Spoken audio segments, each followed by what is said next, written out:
acerca de lo que nos ha ocupado este trimestre, que son las obras de la carne. Nos toca hablar acerca de uno muy particular. De entre los que hemos analizado todo este tiempo, la conclusión puede ya anticiparse como algo que debemos evitar, las obras de la carne, porque el verso que hemos multicitado es que manifiesta son las obras de la carne. Ya debemos tenerlos fastidiados con el término, pero me recuerda a una anécdota de una persona que se subía siempre a predicar cada vez que la iglesia se reunía y predicaba el mismo sermón, los 10 mandamientos. Una ocasión, ya que había pasado meses y habían hablado acerca de lo mismo, una persona con muy poca paciencia se enfrentó al pastor y le dice: hermano, ¿nos va a hablar otra vez de los 10 mandamientos? Y le dice el pastor: sí, ¿por qué? Pues es que háblenos de otra cosa. Y dice: sí, está bien, quisiera hablarles de otra cosa, pero quiero preguntarles si usted ya los cumple. Y si los cumple, pues pasamos a otra cosa. Si no, vamos a seguir viendo acerca de lo mismo. El asunto es que a veces puede ser repetitivo, pero hay que buscar entre todo lo que vemos qué es lo que nos pueda servir, qué es lo que podamos aplicar en nuestra vida. Entonces, titulé este tema Entre escarnios y alborotos, vamos a definir en un momento más. Y digo que los temas de este trimestre han enumerado y han analizado las diversas conductas humanas que se consideran como obras de la carne. Ya no las voy a repetir en este momento, pero el autor de la epístola a los Gálatas está en todo el capítulo contrastando las obras de la carne con las obras de aquellos que están en el espíritu, y nos dice que es muy claro cuando la gente no estamos en el espíritu y continuamos obrando de acuerdo a la carne. Esta humanidad, este hombre carnal, este hombre o mujer que se resiste a ser superado por la obra del espíritu. Todos los días, así decía mi abuela, es un batallar. Todos los días tenemos que estar trabajando sobre nosotros mismos. Y hay una oración que me gustó para terminar la vez pasada que hablé, donde la persona se dirige a Dios y le dice: Señor, líbrame de este hombre malvado, de este hombre concupiscente, de este hombre terco, irracional, que soy yo mismo. ¿Me dicen amén? Amén. Perdón.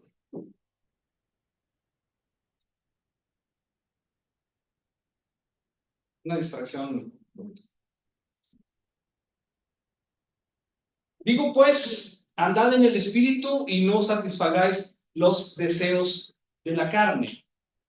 Lo que quiere decirnos el autor,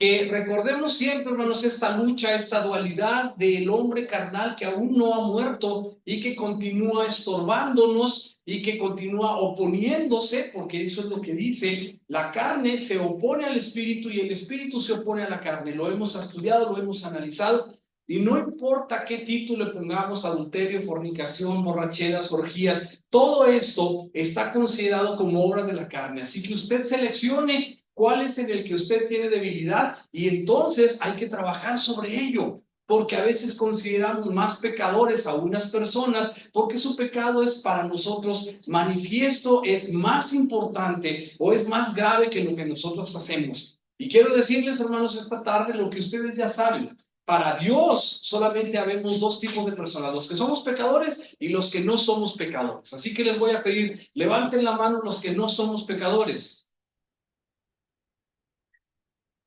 ¿Nadie? Muy bien, hermanos, no están lejos del reino de Dios. Ahora levanten la mano los que somos pecadores.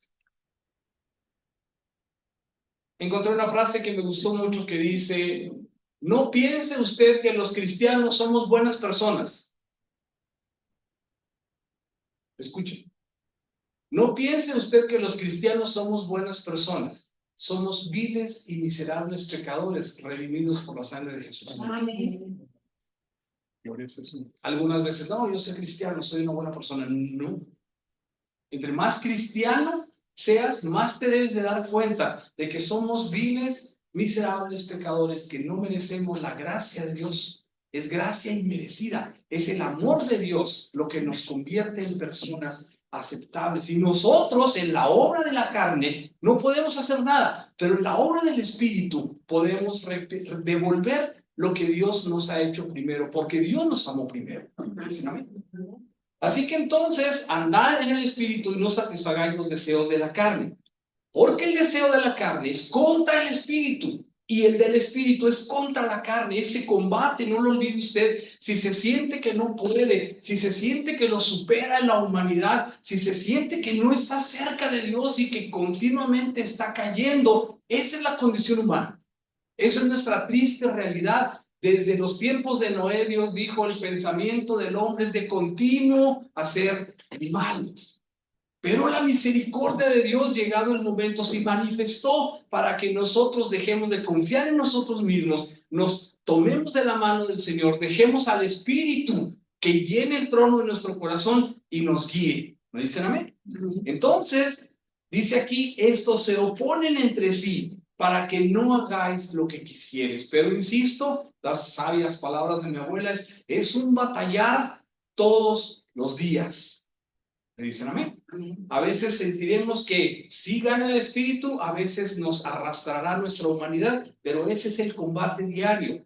Y manifiestas son las obras de la carne, que son, ya sabe usted, 3, es decir, 4, que son del interior del hombre y la mujer. Estos son internas: adulterio, fornicación, inmundicia y lascivia. Esas son personales, son deseos sensuales, son deseos básicos que están en cada uno de nosotros y combatimos con ellos de una forma o de otra, pero están allí. Y otras obras de la carne son idolatría y hechicerías. Estas son contra Dios.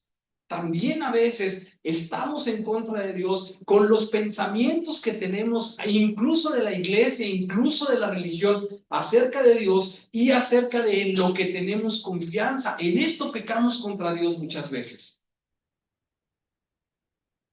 Un rabino judío estaba hablando y dice: las primeras palabras de un judío converso, de un judío practicante al amanecer son las siguientes. Pónganme atención, no las voy a decir en hebreo porque ustedes no entienden hebreo, pero las voy a decir en español, ¿sí? Y una de ellas es: te agradezco, Señor, ¿sí? Que devuelvas mi alma después del sueño. En la mañana, antes de levantarse, dicen: te agradezco, Señor, que devuelvas el alma a mi cuerpo después del sueño. Porque en la Biblia, hermanos, también leemos que aquellos que han muerto no están muertos, sino que están dormidos. Cuando estamos dormidos podemos no despertar. ¿Se ha dado cuenta usted de eso? Entonces en la mañana decimos: te agradezco, Señor, que devuelvas el alma a mi cuerpo, y agradezco la fe que tienes en mí para que hoy lo haga bien.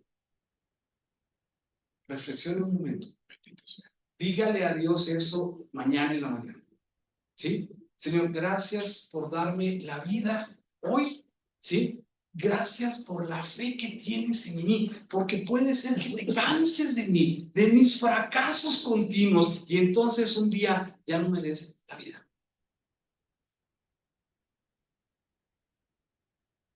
Un verso que olvidé, que no lo puse, pero que Rocío me lo dijo como uno de sus versos favoritos, es ese: Señor, no te canses de mí. No te canses de lo que yo hago, de mis fallas. Mantén tu fe en mí. Así que por la mañana, Señor, te agradezco que devuelvas el alma a mi cuerpo, y te agradezco la fe que tienes en mí para poder intentarlo hoy una vez más. ¿Me dicen amén? Sí, grábenlo, memorícenlo y digámoslo así la próxima vez. También hacemos otra cosa en las obras de la carne.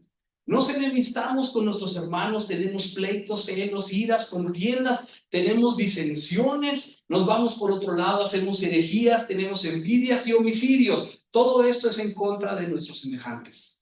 ¿Me dicen amén? Ninguna de estas cosas está bien. De una forma o de otra lo podemos ver y lo podemos saber. Jesús dijo: ustedes oyeron que fue dicho en lo antiguo, cualquiera que mate, ¿sí? Es este el mandamiento: no asesinarás, no matarás a tu prójimo, no lo matarás, ¿sí? Pero cualquiera que se enoja con él es como si lo hubiera matado. Así que nosotros cometemos de muchas formas ofensas en contra de nuestro Dios, A veces por dentro de nosotros mismos, a veces contra Él directamente y a veces en contra de nuestros hermanos. Pero hoy vamos a considerar uno en el que nos asociamos con otras personas para también ofender a Dios. Borracheras, orgías y cosas semejantes a estas. Hoy nos toca hablar de borracheras.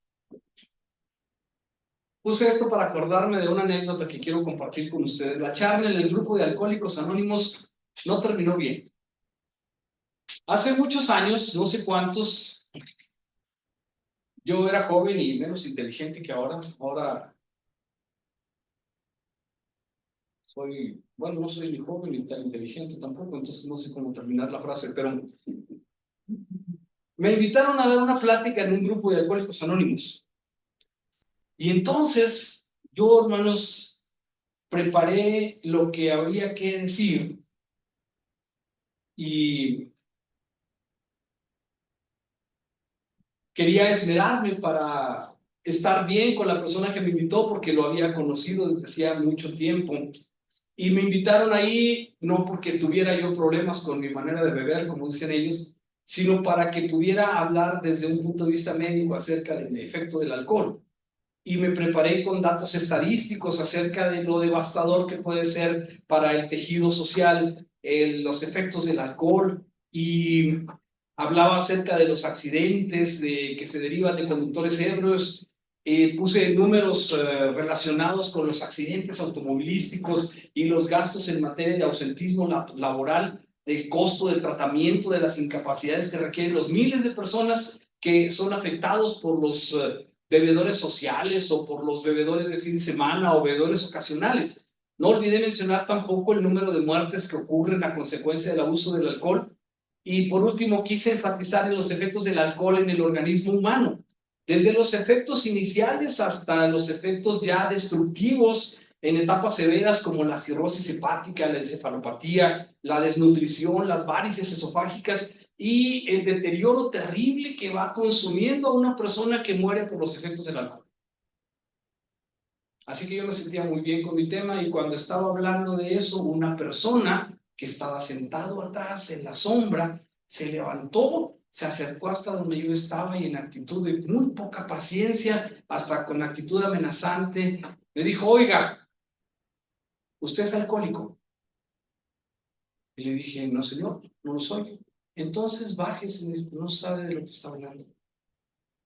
Y entonces se hizo un silencio muy difícil y empezaron a levantar la voz, unos a favor, unos en contra, se hizo un alboroto y entonces la persona que me había invitado subió, me bajó de donde estaba y se acabó la plática. No supe qué dirían y no sabía qué pensar. Creía que mi plática estaba muy bien documentada, estaba bien intencionada para hablar de los efectos del alcohol. Y lo hice bien, pero nunca entendí al alcohólico. Y las personas que están ahí están porque tienen un problema, porque necesitan manifestarse y compartir que ese problema los supera, los rebasa, los deja muy vencidos en relación con lo que ellos quieren hacer. Y no puedo evitar compararlo con el pecado que afecta a toda la humanidad y también a nosotros los cristianos. Ellos cada día en la mañana dicen: hoy, Señor, solo por hoy, ayúdame a mantenerme sobrio. Pero yo no lo sabía en aquel tiempo. Yo solamente quise dar efectos del alcohol y entonces creo que no lo hice tan bien como pensaba. La Biblia, hermanos, es un libro que describe de manera directa la naturaleza de las personas, sin solaparla. Algunos libros o tradiciones o pueblos omiten de sus héroes, de sus ídolos, de sus mejores libros, las fallas para que no afecten a las personas que lo leen o escucharán las historias que se cuentan. Pero la Biblia no, la Biblia permite que aún de un ejemplo negativo podamos aprender, porque Dios puede transformar nuestras experiencias amargas en experiencias de victoria. Dicen: amén, amén. Entonces, vamos a entender y vamos a encontrar historias en la Biblia que no son ejemplos de conducta, al contrario, son ejemplos de lo que no deberíamos hacer. El consumo de alcohol y sus consecuencias no es un problema nuevo en esta humanidad caída. Es claro que todos los pueblos del mundo, o cualquier latitud donde se hayan ubicado, encuentran la manera de producir sus propias bebidas alcohólicas. ¿No les parece raro? De donde sean los pueblos perdidos en el Amazonas, producen y fermentan cerveza. De maneras a veces poco higiénicas, no les voy a dar detalles, ¿sí? Pero en la Sierra Tarahumara de estas cosas, ¿cómo se llaman? A ver, los conocedores, díganme, biznagas, o ¿cómo se llaman los que producen el sotol? ¿Sí? Esto sotol, y luego, bueno, no quiero entrar en detalles, pero todas las culturas, en todas partes del mundo, encuentran la manera de obtener una bebida alcohólica. Los japoneses lo hacen del sake, o sí, del sake, del arroz, ¿sí? Del eneldo, del enebro, de la vodka. Todos tienen alguna forma, entre climas fríos, climas tropicales, climas cálidos, todos producen alguna bebida alcohólica, ¿sí? Recuerdo que una vez mi abuela cortó las cáscaras de una piña, las puso en un jarro de barro y le colocó azúcar y luego le puso un trapo encima. Y yo no sabía qué era aquello. Una vez me ofreció, sabía espantoso, se llama tepache. Tepache de hojas de mirlo. Jamás lo he vuelto a probar ni sabía, pero aquella cosa era como un olor ácido y mi abuela lo preparó y me ofreció para tomar. Era horrible, pero toda la gente encuentra la manera de preparar algún tipo de bebida como esta. Los destilados, que son un proceso más avanzado, que pueden fermentarse, se obtienen de frutas, granos, hierbas, cactáceas, flores, etcétera. De todo se hace alguna bebida alcohólica. Y esto no nos es fácil de entender, porque los viajeros que iban grandes distancias encontraban que las reservas de agua se contaminaban pronto, pero las jugos se fermentaban, como el del vino, por ejemplo, y podían pasar meses almacenados, iban incrementando su nivel de alcohol, pero todavía podían ser consumidos. ¿Me dicen amén? Entonces, la humanidad encontró pronto que esto podía ser una ventaja, y es posible también que la embriaguez sea un efecto secundario, no lo que buscaban las personas que lo hicieron, pero al incrementar el nivel de alcohol, encontraron estos efectos de química en el cuerpo que producen lo que todos conocemos como embriaguez, pero no lo buscaban al producir vinos inicialmente. Todas las culturas, como dijimos, conocen algún tipo de bebida que se llama espirituosa. Pónganme atención, me pareció interesante, porque se le conoce así a las bebidas que, según la tradición, intentan capturar el espíritu de las frutas o de las cosas con las que hacen estos productos. Por eso se llaman bebidas espirituosas. No todas son bebidas espirituosas. La diferencia es calentarlas. Algunos vinos que solamente se obtienen prensando, como el de la uva, se pueden calentar, se evapora el agua y se concentra el alcohol. En ese caso se concentra el espíritu. En alemán, los que sepan alemán, el espíritu se llama Geist. Aquella palabra que se llama Poltergeist, que quiere decir fantasma, espíritu de las cosas, se captura en el proceso de destilado, y entonces es una bebida espirituosa. Por ejemplo, el brandy, ¿sí?, contiene una mayor cantidad de alcohol porque lo destilan, lo hierven y se evapora el agua y se concentra el alcohol. La cerveza no es una bebida espirituosa, el vino no es una bebida espirituosa, pero todas las demás sí, y lo separo porque producen un mayor grado de embriaguez. Quizás no es lo que se buscaba, porque se empezó a usar para hacer perfumes y otras cosas, pero al final de cuentas es la misma. Disponemos de una bebida que cambia la conducta y que afecta la conducta del ser humano, solo como datos, ¿sí? Una vieja historia judía, se las voy a platicar, explica así el nacimiento del vino. La anoté casi completa. Se dice que en una reunión del mundo oscuro se encontraban diablos y demonios de todas partes del mundo y trataban de encontrar nuevas maneras creativas de hacer que los hombres se pierdan, ¿sí? Imagínenlo, es un relato ficticio, por supuesto, pero imagínenlo. Algunos proponían enredados planes que eran descartados por el diablo mayor por difíciles o por ser imprácticos. Al irse terminando las ideas, un joven diablo pasó tímidamente al frente y expuso: he creado una bebida, ponga atención, a partir de la sangre de 4 animales: un cordero, un león, un mono y un cerdo.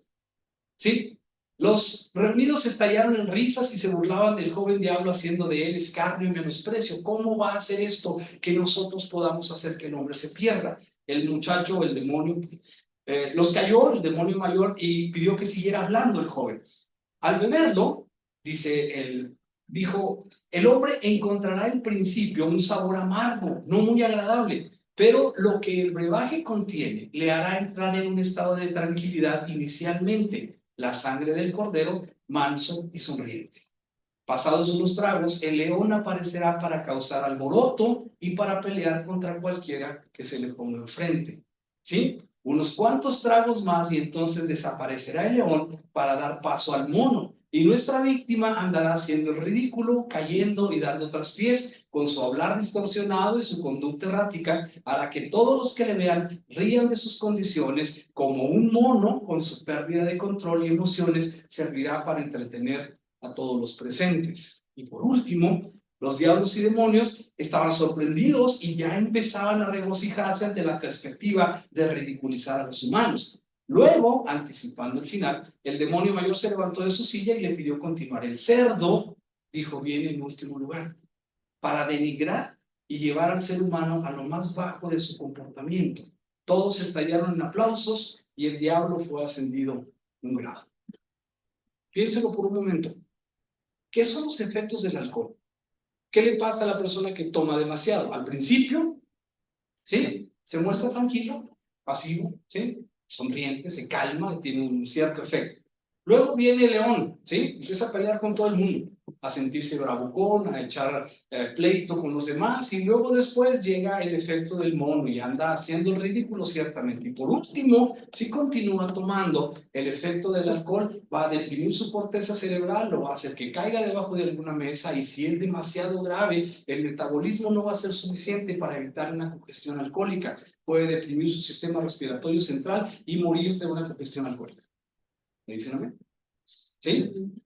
Entonces, esta situación, ¿sí? Parece que no, pero vean lo que dijo el diablo mayor, ¿sí? Lo mejor de todo, dijo el demonio mayor, es que los humanos pensarán que no es malo, que no hace daño, que es para su diversión. No habrá una forma más fácil para llevarlos al pecado. Historias ficticias como esas hay en todas las tradiciones de los pueblos. Todas las sociedades enfrentaron las consecuencias de quienes desarrollaron una adicción al alcohol. Aún en la Biblia encontramos recomendaciones proverbiales. Hay códices entre los aztecas, entre los mayas, en los pueblos antiguos, que dicen qué es lo que un padre debe hacer para controlar la adicción de su hijo por el alcohol. Pulque, tepache, cualquier cosa. Les digo, en todas partes del mundo ustedes mencionen la cultura y van a encontrar una bebida embriagante. Prohibida por la sociedad, pero padecida como sociedad. ¿Me explico lo que quiero decir? Y en Proverbios 21 dice: el vino es escarnecedor y la cerveza alborotadora. Y dice: cualquiera que por ello cerrare, no será sabio. Dígame qué es escarnecedor. ¿Qué es hacer escarnio de alguien? Burla, carrilla, humillación, pero con el ánimo de hacerle daño, que sufra. Ese es el escarnio. Ponerlo en evidencia, sacar sus defectos, decirle que se sienta mal es el propósito. No es lo mismo reír de algo que hacerlo con la intención de que el otro se sienta mal. ¿Sí me explico? ¿Sí? Eso es escarnio. Y alboroto, hermanos. ¿Quién causa un alboroto? Obviamente, imagina una persona alcoholizada y causan alborotos, ¿no es cierto? ¿Sí? ¿Por qué? Porque su conducta no tiene filtros, no tiene reglamentos, se salta todos los normales correctores, reguladores de conducta que tenemos, y cree que todo lo puede, cree que tiene derecho a decir lo que sea, a adelantarse, a hacer escándalo y alboroto. ¿Me explico lo que quiero decir? Entonces, entre escándalos y alborotos, la persona que abusa del alcohol se pone en evidencia a sí mismo. ¿Sí? Sea por el cordero, sea por el mono, sea por el león o incluso por el cerdo. ¿Me dicen amén? ¿Sí? Todo eso nomás para tomar una reflexión. Otra recomendación en Efesios dice: no os embriaguéis con vino, en lo cual hay disolución, sino sed llenos del Espíritu. Una más de Proverbios dice: ¿de quién son los ayes? Es decir, los lamentos. ¿De quién la tristeza? ¿De quién la contienda? ¿De quién las quejas? ¿De quién las heridas sin causa?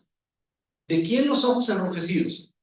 Lean de quién dice: de los que se demoran mucho con el vino, de los que van en busca de vinos mezclados, pero al final, como serpiente, muerde y como víbora, pica. Hace también muchos años una persona mayor dio una plática en un grupo donde yo estaba, no me acuerdo dónde estaba, pero ahí estaba en el grupo. Y entre otras muchas cosas dijo que él daba gracias a Dios porque tenía 20 años sin tomar ya una copa de vino, pero que sentía que no se había librado del todo de ese problema de alcoholismo. Y él dijo una cosa que a mí se me quedó muy grabada, porque dijo que tomar vino, ¿sí? Es como cuando acaricias una serpiente. Puede ser que hoy no te haga nada, dijo, puede ser que mañana no te haga nada.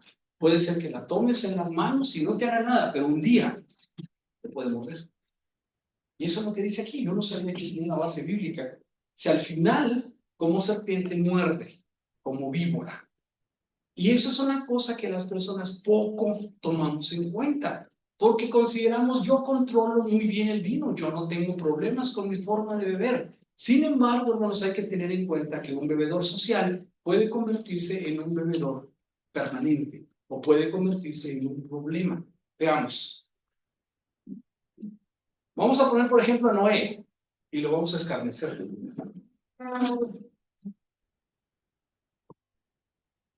Después del diluvio, hermanos, dice, comenzó Noé a labrar la tierra y plantó una viña. Y luego, ¿qué dice? Díganme.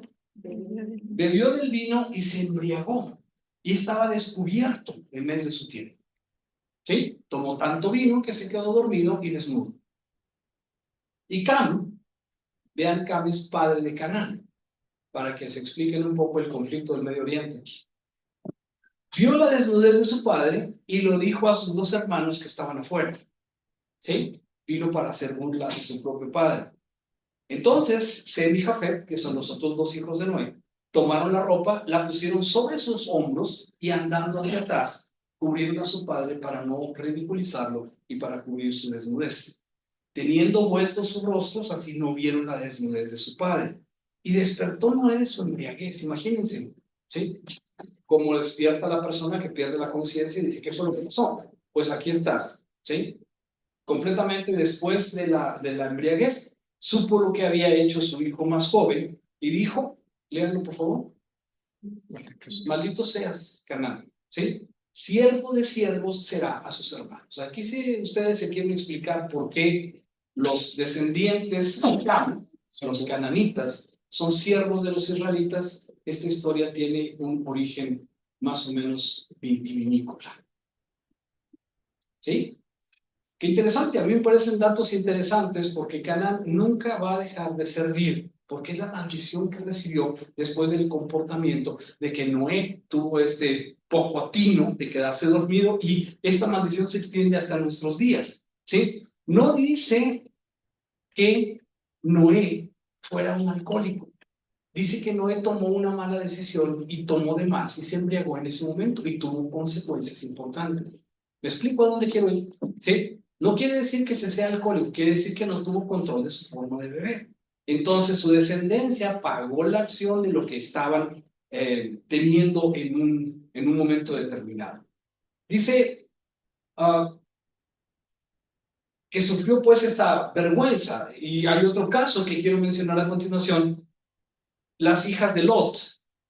Después de que Sodoma y Gomorra fueron destruidos, no sé cuántos conozcan esta historia, Lot salió de ese pueblo y la esposa de Lot volteó para ver qué estaba sucediendo. Le habían advertido que no lo hiciera y se convirtió en estatua de sal. Así que todo el pueblo había muerto y las hijas de Lot y Lot quedaron solos, y ellas pensaron de una manera totalmente normal para la ciudad donde vivían, que era una ciudad pecaminosa. Entonces, dice aquí en Génesis 19, es más adelante, ven, le dice una hermana a la otra, demos a beber vino a nuestro padre y durmamos con él y conservaremos de nuestro padre descendencia. Para su mentalidad eso podría estar bien. Y dieron a beber vino a su padre aquella noche, y entró la hermana mayor y durmió con su padre, mas él no sintió cuando se acostó con ella ni cuando se levantó. Al día siguiente, porque fueron 2 veces, ¿sí? Dijo la mayor a la menor, aquí yo dormí la noche pasada con mi padre, démosle a beber vino también esta noche, y entra y duerme con él para que conservemos de nuestro padre descendencia, ¿sí? Y entonces, hermanos, ellas aprovecharon el momento para poder cumplir su plan. Lo que quiero señalar no es ese acto de incesto, lo que quiero señalar es que el hombre estaba dispuesto a beber hasta la embriaguez, hasta no darse cuenta quién había estado en su cama. Y al día siguiente hizo lo mismo. Ese es el problema. El problema es que este hombre dejó que sucedieran las cosas para no puso freno para que pasaran y entonces esto fue lo que ocurrió. ¿Saben quiénes son los descendientes de estas personas? Los amonitas y los moabitas que vienen en la Biblia. ¿Y cuál es la historia de esos pueblos, somos? Es una historia que no es una historia brillante, por decirlo de alguna manera. ¿Sí? Dios los protege, Dios los bendice, Dios los ama, Dios les puede darle sí, pero como pueblo no tienen una historia brillante en el tejido de la historia de la Biblia. Y Lot, que era hermano de Abraham, era el papá de estas muchachas, ¿sí? Tuvo descendencia con ellas y entonces esto es lo que narra la Biblia. A consecuencia de una mala decisión, tuvo que haber alcohol de por medio porque en sus 5 sentidos él no lo hubiera hecho nunca. ¿Me dicen amén? ¿Se entiende cuál es el punto? Si una persona en sus 5 sentidos no hace algo con el alcohol, sí, entonces, como dijo la historia, sí, no hay forma más fácil de llevarnos al pecado que cuando perdemos el control tanto de las emociones como de las acciones a través del alcohol. ¿Me dicen amén? ¿Sí? Ahora entonces, uno más, Nadab y Abiú eran sacerdotes, tomaron cada uno su incensario y pusieron en ellos fuego sobre el cual pusieron incienso y ofrecieron delante de Jehová fuego extraño que él nunca les mandó. Esta historia está en Levítico.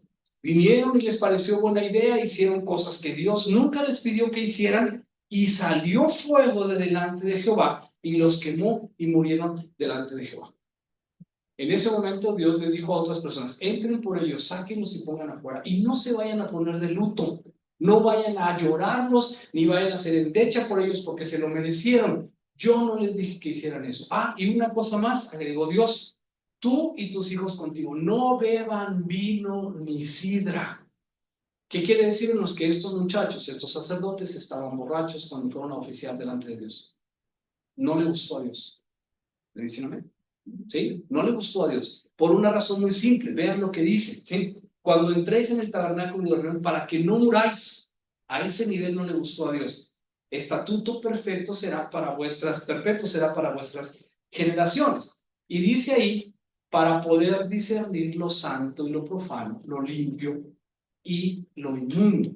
Es decir, que si hay alcohol de por medio, no distingues una cosa de la otra. ¿Le dicen amén? ¿Sí? Entonces, esa situación tenemos que darle su verdadero valor.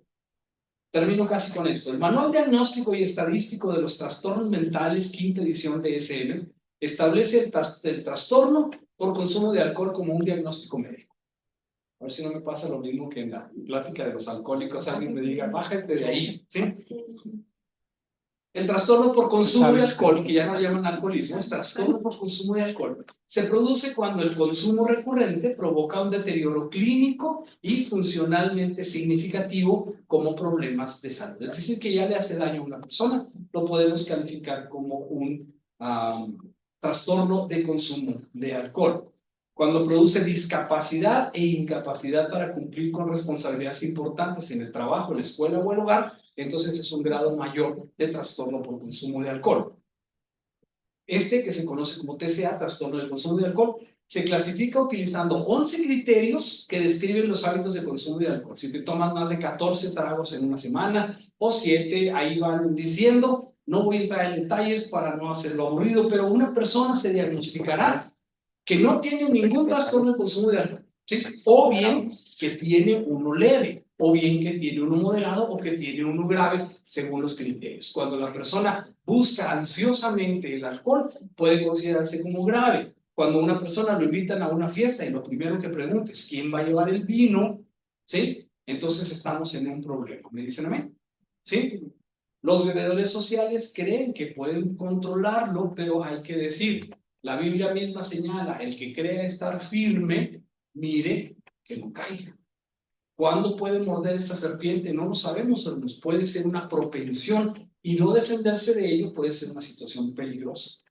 La Biblia, hermanos, tiene una definición diferente de adicción. Pónganme atención porque esta es mucho más protectora. Corremos el riesgo de establecer un diagnóstico, ¿sí? Solamente decir, bueno, fulano de tal consume más de 14 tragos en una semana, es alcohólico, ¿sí? Pero no vamos, como yo lo hice en la plática, a lo profundo. Y lo profundo es por qué los consume. ¿Qué lo mueve? ¿Cuál es el problema de esa persona? que lo lleva a encontrar en la adicción al alcohol una puerta donde se siente mejor, donde el dolor espiritual pasa, donde se siente parte de algo y donde él se encuentra mejor. ¿Me dicen a mí? Entonces nosotros debemos de preguntarnos cuál es el problema. Si es solamente un bebedor social festivo, no digo que yo lo justifico, pero es una situación en la que no hay un dolor emocional. ¿Verán por qué se los digo? Jesús estaba en una reunión y entonces los discípulos, los fariseos lo acusan y le dicen, ¿sí? ¿Por qué estás siempre de fiesta? Los demás ayunan, los demás hacen este tipo de discipulado ascético, el ascetismo es lo que los caracteriza, pero tú siempre estás de fiesta, ¿sí? Entonces Jesús les dice, ¿sí? Vino Juan el Bautista. Juan el Bautista no comía pan, no bebía vino, y ustedes decían, este tiene un demonio, ¿sí? ¿Por qué? Porque no hace fiesta, no come pan, no hace nada. Entonces este tiene un demonio. Ahora dice, viene el Hijo del Hombre que festeja, ¿sí? Que bebe y que come. ¿Y qué dicen ustedes? Tiene un demonio. Entonces todos los van a criticar. La Biblia y algunas versiones dicen, ustedes dicen del Hijo del Hombre que es glotón o comilón en otras versiones y bebedor. Ah, y amigo de publicanos. Entonces, Jesús, hermanos, estaba siempre de fiesta. No me malinterpreten, no quiero decir que estaba alcoholizado, pero quiero decir que consumió alcohol. ¿Me explico? Era el vino, era la bebida, no está prohibido. Espero que no me tomen esto como un permiso, pero está tratado con mucha delicadeza. ¿Cómo trataríamos a una serpiente? Dígame una cosa, si usted ve que una serpiente entra por esa puerta, ¿qué va a hacer?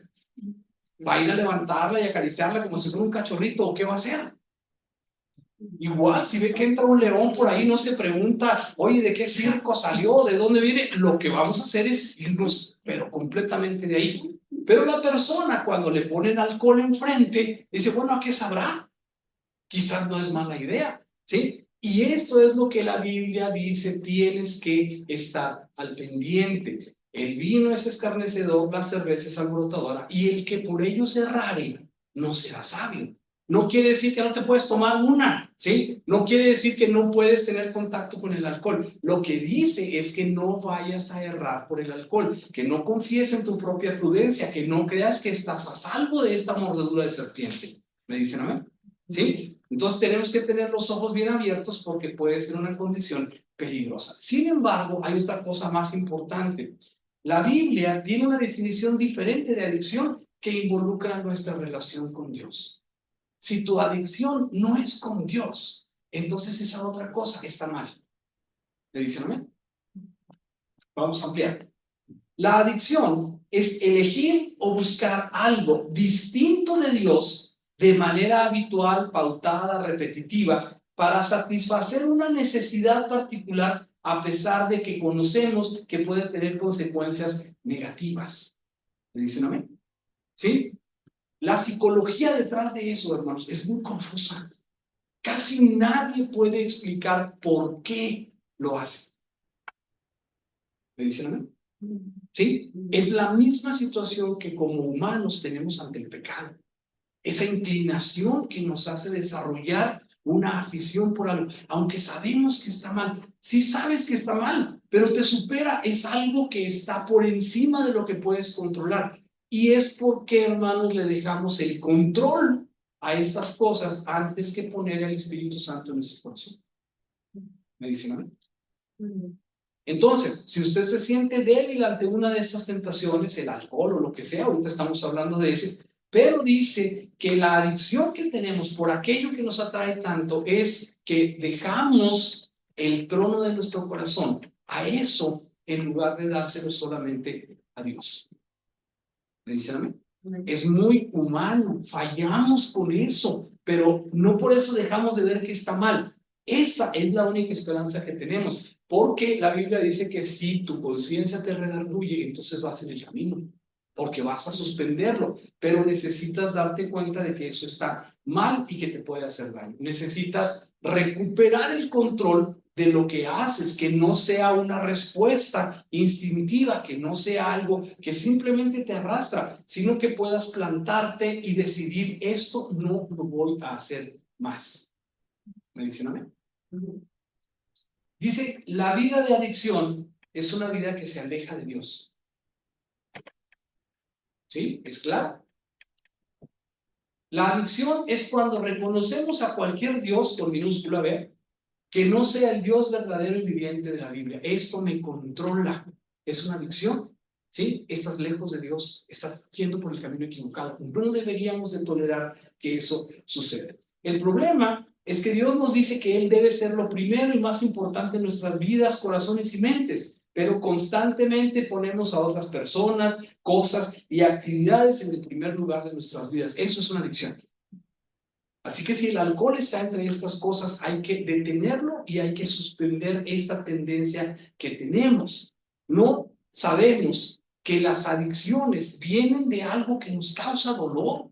La mayoría de las veces, cualquiera que sea la adicción, ahora hay adicciones a los videojuegos. ¿Sí?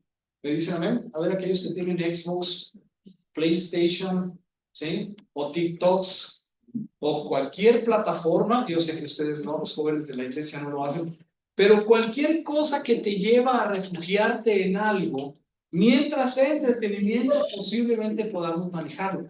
Pero si te vas a ello porque tienes un dolor no identificado, ¿sí? No deberías ir a ello, deberías ir a buscar a Dios. ¿Sí te dicen amén? Eso es lo que nos podría resolver la adicción. Igual, muchas personas pueden preferir el vape, que ahora es ilegal en nuestro país, ¿sí? Y pueden preferir el alcohol, pueden preferir lo que sea. Un bebedor social está en ese límite. Él sabe que bebe porque le gusta, no porque esté dominado por el alcohol. Bien, pero si la situación puede cambiar, necesitamos prender luces de alerta y estar al pendiente de eso. ¿Se dicen amén? Entonces, el problema es que ponemos a otras cosas, personas, actividades, aficiones en el trono de nuestro corazón, que es donde solamente debería estar Dios. No hay otra forma de decirlo, hermanos. Yo quisiera encontrar otra manera de no hacernos sentir mal, pero cada uno de nosotros, decíamos el otro día en el grupo, cada uno de nosotros tiene probablemente una tendencia, un pecado favorito, algo que no ha querido soltar completamente, y es momento de reflexionar y hacerlo. ¿Me dicen amén? ¿Sí? ¿Por qué? Porque no sabemos cuándo va a ser una complicación o una mordedura de esta serpiente, ¿sí? Nosotros nos hacemos entonces adictos y por lo tanto esclavos a estas conductas y debemos de evitar que estemos presos o cautivos en estas actividades, sino que debemos ser liberados por la obra de Cristo Jesús y de nuestro propio Dios. Amén. La adicción entonces es cuando tratamos algo como importante, le damos poder o acudimos a ello en busca de solucionar el dolor espiritual que tenemos. Es el medio que utilizan algunas personas para intentar sentirse conectadas, amadas o parte de algo. ¿Es claro? ¿Sí? No es muy difícil de entender, pero casi nunca lo pensamos. La adicción es cuando permitimos entonces que algo se convierta en nuestro amo, que gobierne o tenga poder sobre nosotros, haciendo que estemos en esclavitud o en servidumbre por ello. Hay personas, por ejemplo, que por las redes sociales o nos pierden una cita importante, o dejan de atender, o no van por el hijo, o no lo cuidan, porque están metidos en las redes sociales. ¿Han oído de esto, supongo? ¿Sí? Hay gente adicta a las redes sociales. Hay gente adicta a cualquier otra cosa, a los juegos en línea, hay gente adicta al casino, hay gente que va ahí y se embotan, ¿sí? Se embeben en eso y están hablando acerca de cosas que no deberían mientras dejan pasar su vida y su organización y su control de su propia existencia, ¿sí? Ahorita estamos hablando de alcohol, pero podemos ponerle cualquier nombre que se necesite poner, porque estamos entonces en esclavitud o en servidumbre de ello. Jesús nos libera de la esclavitud de los pecados como la adicción, porque el propio libro de Isaías dice que me envió a predicar buenas nuevas a los pobres, a sanar a los quebrantados de corazón y a proclamar libertad a todos los cautivos, que significa otra cosa más que los que estamos cautivos en alguna adicción, ¿sí? Y a perdonar a todos los prisioneros. Hermanos, entonces hay que decidirse, escúcheme, a seguir a Dios y hacer su voluntad. ¿Me dicen amén? ¿Sí? Si hay algo que tenga una tendencia, un dominio sobre ti, si hay algo que no puedas dominar, es momento de orar a Dios y pedirle que te ayude a liberar. ¿Sí? No es mañana ni es más tarde, es el momento de pedirle, decirle, Señor, ayúdame a librarme de esto. Veo que es una serpiente que me puede morder en cualquier momento. Entiendo, estoy decidido, ayuda. Creo, dijo la persona que le pidió que curara a su hijo, ayuda a mi incredulidad. Me dicen, amén. Creo, porque solos quizás no podamos, pero con la ayuda de Dios tenemos que poder. Decídase a seguir a Dios y hacer su voluntad. Lean esto, porque si tu mano te es ocasión de caer, córtala, que es mejor entrar en el reino de los cielos manco que teniendo dos manos ser echado al fuego. ¿Me dicen amén? ¿Qué quiere decir esto? ¿Cómo nos veríamos aquí todos mancos, todos sin una mano? ¿Sí? ¿Por qué, hermanos? Soy muy santo, miren. Fue un mal momento para hacer el gesto ese. ¿Se fue la luz o se desconectó ya afuera? Déjame checar. No, está bien, yo tengo aquí mi... No se trata de cortarnos una mano, no se trata de cortarnos un pie o de sacarnos un ojo, como dice literalmente. De lo que se trata es de que nos decidamos a seguir a Jesús y a